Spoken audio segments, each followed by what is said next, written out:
안녕하십니까. 경제와 사회 문제를 데이터로 쉽게 풀어보는 미스터 큐티비입니다. 오늘 좀 금요일 늦은 시간인데요.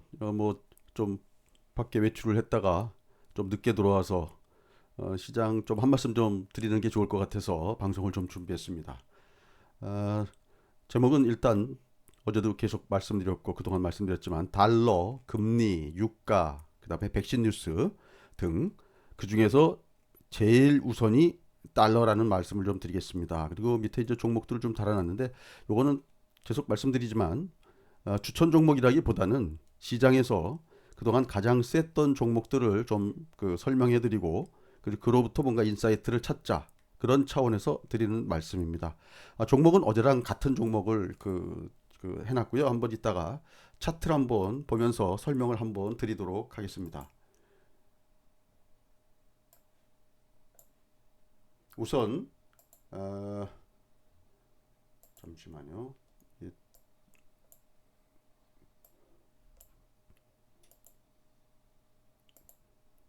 화면이 빨리 잘 안 넘어오는데요.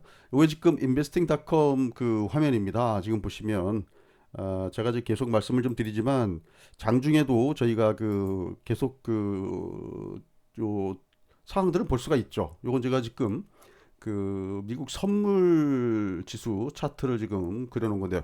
지금 현재 시간 10시 43분인데요. 지금 보시면 요 정도로 지금 가격이 움직이고 있습니다. 지금 장 시작한 지 얼마 안 돼서 지금 선물들이 이렇게 움직이고 있고요. 다우는 지금 0.17%, S&P는 0.38%, 나스닥은 0.50%인데요.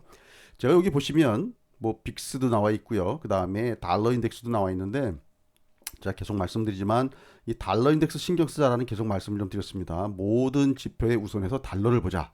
그래서 만약에 달러가 강달러로 흐르는 그런 흐름이 나왔다 그러면 일단 대피를 우선 하자라는 그런 말씀을 좀 드렸고요. 만약에 달러가 그렇게 강달러로 흐르는 흐름이 아닌데 시장이 흔들린다 그러면 노이즈로 일단 받아들이자라고 그런 말씀을 한번 드렸습니다. 뭐 그게 뭐 절대적인 얘기는 아니지만 여태까지 시장 쭉 흐름을 보면 이런 달러라든지 유가라든지 금리라든지 아니면 뭐 백신 뉴스 이런 쪽에서 뭔가 시장의 방향을 바꿀 만한 그런 흐름이 나오면 그러면 일단 보통 우리가 그 체계적 위험이라고 하죠. 일단 시장 전체가 무너지는 그런 흐름이 나올 수 있기 때문에 그런 체계적 위험은 피하자라는 그런 말씀을 좀 드리는 거고요. 그리고 이제 그런 상황이 아니면 시장에서 충분히 대처할 수 있는 그러한 그 여유가 있으니까 종목별 아니면 섹터별 대응이 가능하다라는 말씀을 좀 드리겠습니다. 자, 그러면 이제 본래 화면으로 좀 넘어가서 말씀을 좀 드리겠습니다. 뭐 좀 사설이 좀 길었는데요. 일단 제가 어뷰징에 대해서 한번 좀 말씀을 좀 드릴 거고요. 두 번째는 미국 시장 점검을 하고요. 마라톤 중계와 같은 시황 방송이다라는 말씀으로 한번 좀 마무리를 좀 해보도록 하겠습니다. 자, 어뷰징이란 말은 뭐 일단 여기 뭐 사전에서 사전적 의미를 뽑아봤는데요. 이 중에서 제일 중요한 얘기가 이겁니다. 인터넷 포털 사이트에서 검색을 통한 클릭 수를 늘리기 위해서 이렇게 그 클릭 수를 조작하는 행위, 이걸 어뷰징이라고 하는데요. 그 다음에 의도적으로 클릭 수를 늘리는 행위를 어뷰징이라고 말합니다. 자, 어뷰징의 좋은 예 해가지고 해놨는데요. 일단 우리가 인기 순위 같은 것 정할 때 보통 어뷰징들을 많이 합니다. 그러니까 예를 들어서 실시간 검색어 순위를 올리기 위해서 막 이런 식으로 클릭수 조정을 하죠. 뭐 각종 그런 어떤 조작 프로그램들이 있지 않습니까? 그런 걸로 해서 일단 실시간 검색어 위로 올라오면 뭐가 좋으냐? 그게 다 돈으로 연결되죠. 그 다음에 두 번째는 뭐 예를 들어서 음원 순위 같은 경우도 그렇습니다. 음원 순위 같은 경우도 맨 위로 상단에 뜨면 일단 그걸 보고 사람들이 또 많이 일단 듣게 되기 때문에 일단 뭐랄까 선순환이 계속 이루어지는 거죠. 그래서 음원 순위 같은 경우도 뭐 몇 번 뉴스에 나왔지만 자기네들 돈 들여서 음원 순위를 올리기 위해서 뭐 음원을 구매한다든지 이런 경우가 왕왕 있습니다. 그 다음에 증권시장에서도 이런 어뷰징들이 종종 나타납니다. 증권시장에서도요 아주 매뉴얼대로 행동하자라는 어떤 그런 말들을 하시는 분들이 가끔 있습니다. 뭐 저희 뭐 업계 선배분들 중에서도 그런 분들이 계셨었는데 이게 사실은 저는 그게 이런 겁니다. 뭐 10년 동안 잘 가다가 한 번 잘못됐을 때 왕창 망하는 거거든요. 그래서 정말 이렇게 변화무쌍한 증권시장에서는 매뉴얼대로 하지만 때로는 좀 창의적으로 시장을 좀 해석할 필요가 있겠다라는 그런 말씀을 드립니다. 그 다음에 또 하나는 뭐냐면 기술적 지표상으로 굉장히 우리가 좋다고 생각하는 자리가 보면 우리가 예를 들면 이런 겁니다. 시장에서 물건을 팔고 빠져나가는 애들이 항상 기술적으로 굉장히 좋은 자리처럼 만들어 놓고 거기서 사람들을 모아놓고 거기다가 물건을 때리고 빠져나가는 경우가 종종 있습니다. 반대의 경우 모든 사람들이 이제는 안 될 거다라고 생각할 정도의 어떤 속임형 패턴을 만들면서 한 번 더 빼면 반대로 거기서 참고 했던 사람들이 마지막으로 물건을 내던지는 자리가 나오는데 그 자리가 급소가 되겠죠. 그런 식으로 이것도 일종의 어뷰징의 예라고 말씀드릴 수 있겠습니다. 제가 빅스를 그동안 계속 말씀을 좀 드렸었는데요. 요즘 들어서 빅스에 대해서 얘기하시는 분들이 굉장히 많습니다. 그런데 마치 빅스를 좀 많이 아시는 것처럼 말씀하시지만 빅스를 잘 모르고 얘기하시는 분들이 너무너무 많습니다. 빅스는요, 빅스 자체가 거래 대상입니다. 우리가 빅스가 이렇게 뜻이고요. 이게 이렇게 만들어지고 계산됩니다라고 말로 설명하고 우리가 이 빅스라는 가격을 그렇게 마음대로 조정할 수 있다고 그러면 이거는 잘못 설계된 지표가 되겠죠. 이 빅스는 이 자체가 지금 거래 대상입니다. 빅스를 매매하지 않습니까? 그렇기 때문에 이게 조정 가능한 지표라고 한다면 정말 잘못 설계된 거죠. 그래서 이 빅스라는 지표를 설계한 분은 이런 어뷰징을 방지하기 위해서 아주 정교하게 설계가 되어 있습니다. 그래서 우리가 그 변동성 얘기를 하지만 옵션 제가 편안하게 말씀드리기 위해서 옵션 변동성, 옵션 가격 말씀을 드리지만 실질은 옵션 가격이 아니고요. 옵션 가격 내에 예를 들면 그 매수매도 호가의 갭이라든지 그 다음에 그것들의 어떤 중간값이라든지 등등 이런 식으로 해서 굉장히 정교하게 아무나 어뷰징을 하지 못하게끔 이렇게 설계가 되어 있습니다. 그럼에도 불구하고 최근 7월부터 8월 사이에 보면 계속 다이버전스가 나왔죠. 그럼에도 불구하고 이렇게 다이버전스가 나옵니다. 그래서 이런 것들이 어뷰징의 좋은 예라고 좀 말씀을 좀 드릴 수 있겠습니다. 자, 이게 게임 매출 순위, 이것도 좋은 얘기겠죠. 안드로이드에 보면 이게 오늘 좀 전에 지금 제가 캡처한 그림인데요. 1위가 리니지 M이고요. 2위가 리니지 2M, 3위가 바람의 나라 연입니다. 요 2위하고 3위는 왔다 갔다 합니다. 제가 전에도 말씀드렸죠. R2M이 4위, 이런 식으로 쭉 있습니다. 뮤 아크엔젤이 굉장히 많이 올라왔네요. 웹진께. 자, 이게 보시면 게임하는 사람들도요. 딱 뛰면 보통 우리 핸드폰으로 보면 어디까지 나오냐면 대충 한 5번째, 6번째 정도까지밖에 안 나옵니다. 요 밑에는 화면을 넘겨야지 나오죠. 스크롤해 나옵니다. 자, 그렇기 때문에 요 상단에 10위권 내 요 정도의 유지를 하기 위해서 게임 회사들도 만약에 안드로이드의 어떤 그 알고리즘을 알고 있다 그러면 얘네가 집계하는 그 시간에 집중적으로 매출을 일으켜 가지고 순위를 올릴 수 있지 않겠습니까? 요런 것들을 보통 어뷰징 한다고 하거든요. 제가 이제 이런 제가 전에 한번 말씀드렸지만 이 게임사 매출이라든지 아니면 지금 오프라인 시장의 매출 같은 이런 프로그램을 증권사에 지금 금융회사에 파는 그런 것도 좀 하고 있는데요. 그런 일을 하고 있는데 지금 현재 모 증권사 지금 탑5 안에 들어간 증권사입니다. 증권사에 가서 이제 했더니 이 프로그램을 써야 되는 애널리스트 중에는 이제 게임 애널리스트도 있습니다. 게임 애널이 물어봅니다. 이쪽 프로그램 잘 아시니까 그러는데 정말 궁금해서 그러는데 이거 집계를 어떻게 하고 몇 시에 합니까? 라고 물어봅니다. 그래서 답변을 드렸죠. 그거는 절대로 구글에서 알려주지 않는다. 구글에서 만약에 그것이 자기네들이 어떤 매뉴얼대로 움직이는 그 매뉴얼이 만약에 외부에 알려지면 그럼 바로 어뷰징이 들어오기 때문에 절대로 알려주지 않고 그리고 또 하나는 뭐냐면 계속 바꿉니다. 그렇기 때문에 거기에 맞추려고 하다 보면 애만 쓰는 거죠. 그래서 그런 어뷰징의 좋은 예로 제가 게임 매출 순위를 말씀드린 겁니다. 자, 이게 제가 투자의 지혜라고 했는데요. 지금 이와 같이 이 어뷰징과 같은 그런 상황으로 우리가 계속 속고 당할 수가 있습니다. 그래서 모두가 좋다고 생각하고요. 그다음 모두가 당연하다고 할 때 정말 이때가 조심해야 될 때입니다. 항상 보면은 우리가 크게 돈을 잃을 때가 보면 모두가 좋다고 하는 거라든지 모두가 당연하다고 한다든지 아니면 많은 사람들이 모두가 좋은 자리라고 생각하는 자리에서 주식을 들어가면 때로는 거기가 굉장히 안 좋은 자리일 가능성이 굉장히 있습니다. 그래서 때로는 우리가 증권시장에서 불편한 진실을 받아들일 때 그때 우리가 큰 기회를 얻을 수 있는 기회가 또 항상 그런 건 아닌데 그런 때가 있습니다. 자, 코스피 선물 일봉이고요. S&P 일봉 말씀드렸었죠. 그 다음에 어저께 테슬라 일봉 말씀드렸습니다. 자, 지금 보시면 달러 인덱스는요. 제가 말씀드리지만 어제 장중에 달러 인덱스가 이렇게 약달러로 쭉 내려왔었습니다. 이 약달러로 쭉 내려올 때만 해도 미국 시장이 굉장히 좋았었죠. 아침에 일어나 보니까 이게 93.32까지 올라가면서 미국 시장이 마이너스로 마무리가 됐더라고요. 그래서 이제 지금 그래서 제가 말씀드리는 게 뭐냐면 우리 장중에도 이 달러 인덱스가 강달러로 밀고 올라가면 아주 강하게 밀고 올라가면 정말 지금 이렇게 그림을 그리면 여기를 많이 뚫고 올라가는 그런 흐름이 나온다 그러면 정말 조심해야 됩니다. 근데 그런 상황 아니면 일단은 그냥 노이즈로 받아들이자라고 말씀드렸고요. 그다음 유로 달러는 달러 정 반대쪽에 있어요. 이건 반대로 얘는 위로 지금 솟구쳤다가 지금 내려온 거죠. 그다음에 미 10년물 국채 수익률입니다. 지금 보시면 얘도 여기서 이런 상황입니다. 여기도 제가 보기에는 요 상황 요 사이에서 움직인다 그러면 크게 지금 현재 시장이 어떠한 그 시그널로 작용하지는 않는 것 같고요. 그다음에 제가 이제 요거는 그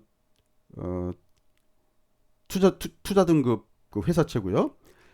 투자 등급 회사채보다는 요게 더 중요하겠죠. 지금 보면 왜냐 투자 등급 회사채하고 국채는 지금 어떤 같이 맞물려서 보면 되고요. 자 보시면 하이힐드죠. 하이힐드 여기 보시면 하이힐드가 지금 어저께 가격이 내려왔습니다. 그러나 내려온 정도가 그렇게 크지 않기 때문에 지금 이게 무슨 어떻게 보면 무슨 시그널을 발생시켰다라고 볼 수는 없지만 일단 계속 보고 있어야 되겠죠. 지금 보시면 이런 것들이 뭐 이렇게 막 쭉쭉 내려온다 이러면은 지금 미국 시장에서 뭔가 지금 사단이 벌어진 거라고 볼 수가 있겠습니다. 근데 이런 것들이 움직일 때 보면 가장 대장으로 움직이는 게 달러부터 움직이겠죠. 달러가 강달러로 먼저 움직이겠죠. 그 다음에 석유입니다. 원유. 자, 원유 같은 경우도 지금 보시면 어저께 97.30으로 양봉 나왔다가 다시 음봉으로 좀 나오고 있죠. 자, 원유가 좀 지금 보시면 여기가 좀 모양이 조금 좀 껄쩍지근한 그런 자리입니다. 요게. 그러나 지금 다른 모든 것들이 지금 아직까지 지금 그 하방 시그널을 아직까지는 보여주지 않기 때문에 좀 조심하면서 봐야 될 필요가 있겠죠. 자, 빅스 지표 계속 말씀드리지만 뭐 이런 겁니다. 지금 빅스는 계속 다이버전스가 나오고 있었고요. 지금 이 뭐랄까요? 이 변동성 지수가 올라갔던 것이 지금 약간 해소되는 과정으로 지금 내려가고 있지만 아직까지도 지금 굉장히 변동성에 지금 굉장히 대비하는 그런 그 상황입니다. 지금 보시면 뭐 언제부터 지금 손정희 회장이 배팅이 들어가는지 모르겠지만 지금 우리가 계속 이거 방송하면서 했지만 7월달, 6월달에도 좀 그런 일이 있었고요. 7월달, 8월달부터는 이게 본격적으로 이게 지금 다이버전스가 나오고 계속 다이버전스가 나왔던 때죠. 내려가긴 내려갔지만 지수 상승 속도에 비하면은 굉장히 안 내려가는 그런 상황이었었죠. 그래서 지금 이런 다이버전스가 계속 나오고 있었던 상황이기 때문에 지금 뭐 빅스 같은 경우를 놓고 지금 뭔가를 해석하려고 하는 거는 지금 사실 다분히 지금 약간 좀 무리가 좀 따릅니다. 자, 빅스 어떻게 계산되는지는 산식을 이렇게 보여드렸었습니다. 이런 시그마 스퀘어가 이렇게 계산을 해서 빅스는 시그마 요걸 루트 씌운 거죠. 시그마 곱하기 100입니다. 해서 요걸 빅스 값으로 하는데 요거는 나중에 제가 시간 있을 때 한번 또 말씀을 좀 드리도록 하겠습니다. 굉장히 정교하게 만들어져서 아무나 이렇게 쉽게 그 조작할 수 있는 그런 지표가 아니라고 말씀을 좀 드렸었습니다. 다음에는 이제 보조 지표로서 또 스큐 인덱스도 있죠. 자, 스큐 인덱스가 지금 보시면 여기 지금 이런 식으로 지금 많이 좀 내려와 있죠.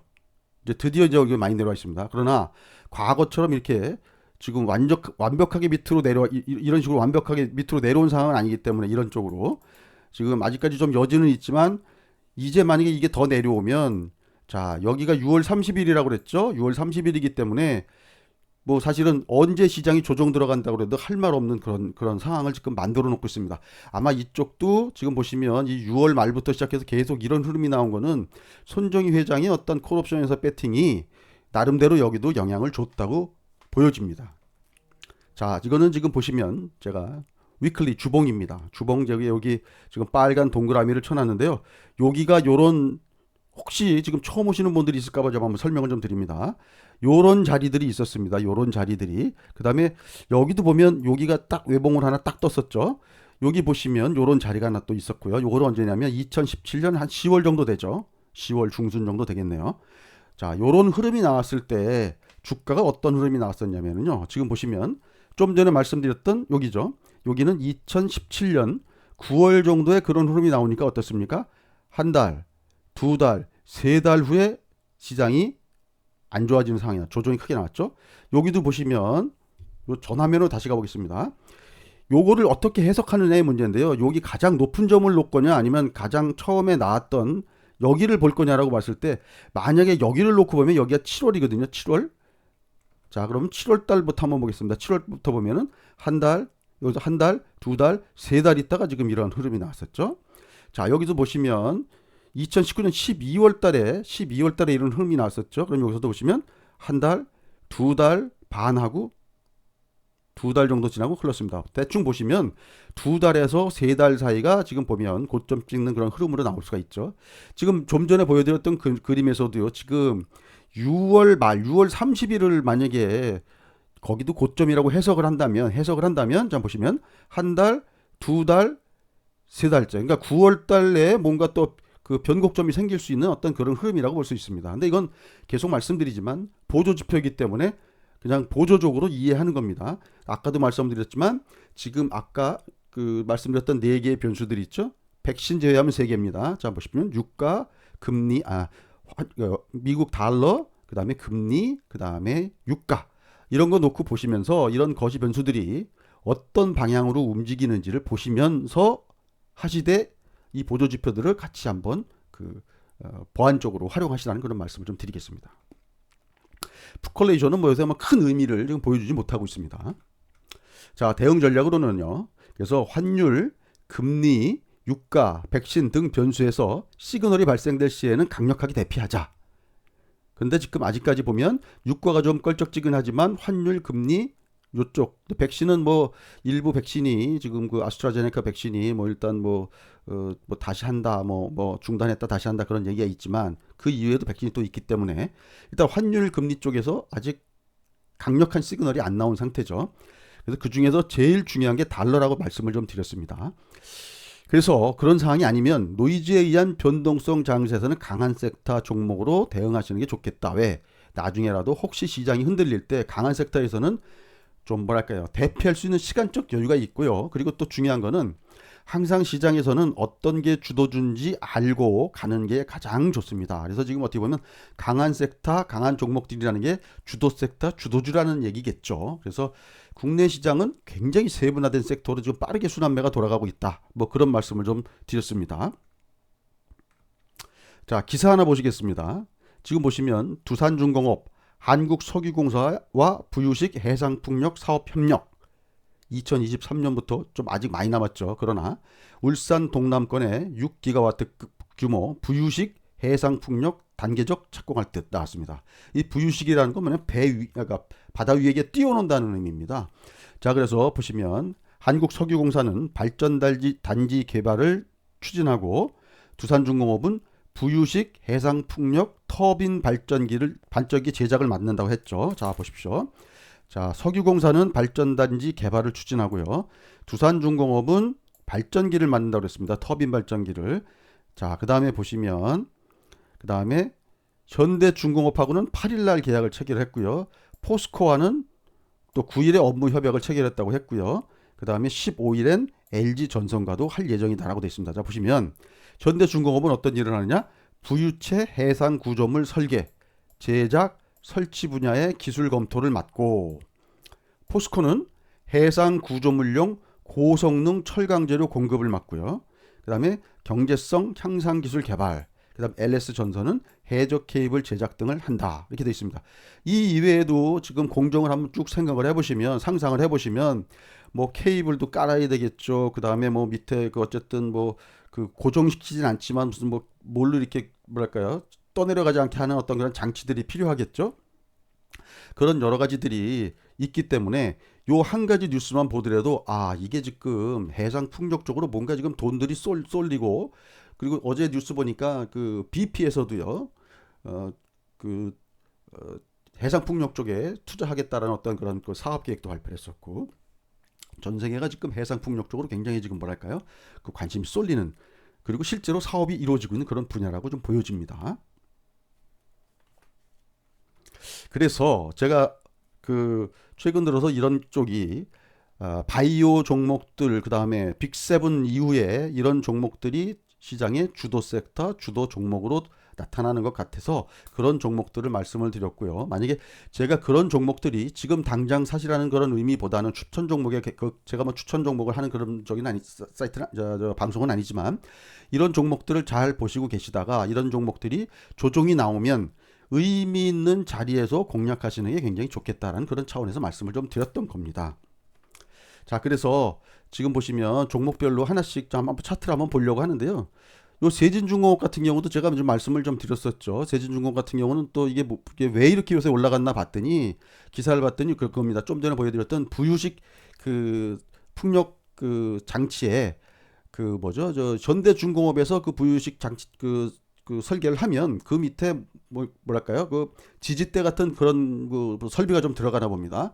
그거를 현대중공업과 같이 협업하는 그런 회사가 세진중공업이라고 하네요. 그래서 세진중공업이 뭐 굉장히 지금 그 뭐랄까 큰 시장이 열리는 게 아니냐 그런 기대감들이 좀 있는 것 같습니다. 그래서 세진중공업이 이런 흐름을 보이고 있고요. 이건 지금 경고 종목이죠. 그래서 이런 종목 같은 경우도 제가 말씀드렸지만 만약에 이런 그 고점을 베낀 자리가 있기 때문에 고점을 베낀 자리 여기를 깨지 않고 훼손하지 않고 조정을 예쁘게 잘 받아주면 그런 때는 한번 좀 그 노려봐도 되는 자리가 아니겠느냐 그런 차원에서 말씀을 좀 드리는 거예요. DMS도 마찬가지로 얘는 이제 그 반도체나 디스플레이 장비를 만드는 회사지만 얘네가 보니까 풍력 발전기를 만드는 또 그런 또 그 사업을 지금 하고 있지 않습니까? 그래서 여기도 보니까 한전하고 실질적으로 이건 다 뉴스에 나왔던 내용들입니다. 한전하고 실질적으로 사업을 지금 진행하고 있는 데이기 때문에 단순하게 그냥 카더라 정도의 그런 그 뭐랄까 내러티브만 있는 그런 회사는 아닌 것 같고요. 뭐 유니테스트 같은 경우는 제가 뭐 기회가 되면은 한번 좀 그 레포트 나왔던 그런 내용들을 한번 소개를 좀 시켜드릴 건데 그 페로보스 스카이트라는 어떤 그 새로운 그 태양 전지를 뭐 지금 개발하고 있다고 하네요. 그래서 얘들도 마찬가지입니다. 반도체 검사 장비를 만드는 회사인데요. 그런 회사에서 이제 그런 사업도 지금 하고 있는데 상당히 연구가 많이 진행됐다고 하거든요. 유니테스트하고 그 다음에 한화솔루션이 지금 보면 같은 그런 내용들입니다. 오늘 한화솔루션은 5.86% 많이 빠졌죠. 그래서 이런 종목들도 적당한 자리를 한번 찾으셔야 됩니다. 어느 정도까지 조정이 나오는지. 왜냐면 이런 종목들이 한번 이렇게 시세가 나오고 완전히 다 끝난 종목들이냐라고 봤을 때 지금 사업이 진행되는 상황 봐서는 그렇게 그 그린 뉴딜 관련주들이 이렇게 끝난 자리라기보다는 한번 조정이 나오면 다시 한번 노려도 되는 자리가 종목들이 아니겠는가 그런 생각이 좀 듭니다. LS 같은 경우도 마찬가지입니다. 이 같은 경우도 제가 그 지금 이렇게 그 상승 이후에 지금 조정을 받고 있죠. 이게 조정받는 자리 중에서 일단 고점을 뵙겠던 자리들이 있습니다. 그런 자리들을 한번 잘 노려보시면 좋을 것 같고요. 그 다음에 또 뭐 효성중공업도 제가 이제 말씀을 좀 드렸었죠. 요런 자리들이 한번 고점을 뵙겠던 자리라고 말씀드렸습니다. 여기도 지금 보면 고점 뵙겠던 자리를 훼손하는지 안 하는지 잘 보시고요. 훼손한다 그러면은 좀 여유 있게 가시는 거고요. 그 다음에 또 어떤 거 말씀을 좀 드렸더니 오스코텍 같은 경우는 저기 그림엔 없지만 제가 이제 말씀드렸지만 여기 이제 34,600원이 예전에 그 오랫동안 있었던 그 고점을 지금 베낀 상태죠. 베낀 상태인데 어저께 음봉이 길게 나왔지만 요 자리가 훼손되는지 안 되는지 확인하시고 그 다음에 훼손 안 되면 이건 또 이제 나름대로는 재료가 있기 때문에 계속 꿈틀꿈틀 움직여서 가겠죠. 그 다음에 이제 나이백도 한번 말씀드렸던 종목입니다. 나이백도 여기가 이제 과거에 여기죠. 8월 달에 찍었던 고점이 26,100원인데요. 26,100원을 이틀 동안 훼손했었습니다. 그러나 이제 당일날 다 회복을 시켜놨고요. 그러다 보니까 이렇게 됐고 얘는 제가 어제도 말씀드렸던 게 회복하는 과정에서 전일 연기금에서 25,000주가 들어오면서 회복이 됐거든요. 그래서 이런 모습들은 굉장히 뭐 시장에 안정감을 준다라는 그런 말씀을 좀 드렸습니다. 왜냐면 연기금이 요날만 산 게 아니고요. 그동안 지금 보시면 쭉 그 7월부터 시작해서 누적적으로 한 25만 주 가까이 24만 주대 매수를 했던 그런 종목입니다. 그래서 지금 그런 차원에서 제가 좀 말씀을 좀 드렸고요. 다음에 또 뭐 삼강 에메트 같은 경우도 말씀드릴 수가 있겠죠. 이런 종목 같은 경우도 지금 이거 끝났다고 볼 수도 있지만 전체적으로 그린이들 종목이 끝나지 않았다고 그런다면 얘도 적당히 또 조정 나와서 일단 그 아주 그 뭐랄까요 공략하기 좋은 가격대가 만약에 내려오면 지금 보시면 이게 지금 제가 로그 차트 그려서 그러는데요 이렇습니다. 네. 우리가 보통 일반적으로 보는 차트로 보면 그래서 이게 적당한 자리로 내려오면 또 한번 고려해 볼 수 있는 그런 종목들이라고 다 생각을 합니다. 그 다음에 또 제가 KT 서브마린이라는 주식도 한번 이게 말씀을 좀 드렸었고요. 그래서 이것도 지금 여기서 계속 뭉쳐 있죠. 그래서 뭐 이런 종목들도 한번 좀 연구를 해보실 필요가 있겠다라는 그런 좀 생각이 좀 듭니다. 그리고 또 이거 무지 많이 오른 종목이긴 하지만 이 사이토진 같은 경우도 보시면 이런 18,000원 같은 데를 푹 넘고 나서 제가 이거 뭐냐면 이런 패턴을 보여드리는 겁니다. 이렇게 역사적 고점을 뚫고 올라가서요. 여기 보시면 이때 18,000원대 거의 근접했다가 다시 회복이 확 됐죠. 이렇게 한번 역사적 고점을 뚫어놓고 여기를 잘 깨지 않으면 이런 종목들이 결국에 또 다시 올라가는 그런 흐름이 나오더라고요. 이런 건 뭐냐면 시장에서 분명히 여기를 좀 지지하고 회복시키는 걸 보면 누군가는 좀 관리하고 있구나라는 그런 생각을 해볼 수가 있죠. 그리고 나서 며칠 안 있다가 이런 식으로 급등을 해버린 그런 상황입니다. 자, 이와 같이 제가 뭐 종목들을 뭐 여러 가지 지금 말씀을 좀 드리고 있지만 에스트팜도 하나 더 말씀드릴까요? 에스트팜 같은 경우도 이게 지금 로그 차트에서 이렇게 그러니까 완전히 망가졌는데 자 로그 차트로 다시 봅니다. 로그 차트로 보시면 이런 흐름이라고 말씀을 좀 드렸습니다. 지금 보시면 로그 차트 아직 상단에서 머무르려는 어떤 그런 힘이 있고요. 지금 상단에 그 추세대 채널에 지금 와서 다 있는 상태죠. 그래서 여기도 만약에 시장이 만약에 무너지는 쪽이 나온다면 제가 말씀드리면 어떤 그런 체계적 위험이 생긴다면 이 밑에 단으로 내려오겠지만 그런 상황 아니면 이 위에 단에서 놓을 가능성이 좀 있겠다라는 그런 말씀을 좀 드렸었죠. 그래서 제가 아까 마라톤 중계와 주식 시황 방송에 대해서 말씀을 좀 했었죠. 지금 사실 시황만 계속 말씀드리면 마라톤 중계처럼 너무 재미없는 그런 상황이 됩니다. 그래서 때로는 이렇게 종목들 가지고 약간 좀 긴장감도 갖고 그리고 다른 사람들은 어떤 종목들로 매매를 하고 시장에서는 어느 종목을 주목하고 있는지 어떤 테마를 주목하고 있는지 섹터를 주목하고 있는지 이런 것들을 좀 아시는 것도 제가 보기엔 괜찮을 것 같아서 이런 종목들이나 섹터들을 소개해 드리는 겁니다. 그래서 시장에서 강한 종목들이 움직이는 패턴들이 있거든요. 그래서 그 패턴들도 한번 기회가 되실 때 한번 이렇게 익히시고 그리고 그런 쪽에서 한번 또 좋은 기회가 오면 거기서 또 수익도 내실 수 있으면 더 좋지 않겠습니까? 그래서 이런 식으로 공부하시다 보면 실력도 쌓이시고 또 좋은 자리에서 좋은 종목을 또 좋은 자리에서 고르는 게 굉장히 중요하거든요. 그래서 그러한 기회를 로 활용을 하시면 좋겠다라는 생각에서 오늘 늦은 시간이지만 길게 방송이 좀 들어줬습니다. 죄송합니다. 그래서 오늘 뭐 지금 시간 11시 09분인데요. 좋은 밤 되시고요. 주말에 제가 기회가 되면 아까 말씀드렸던 그런 종목들하고 해서 종목들을 좀 한번 그 영상을 올려드리도록 그렇게 노력을 하겠습니다. 늦은 시간까지 대단히 감사합니다.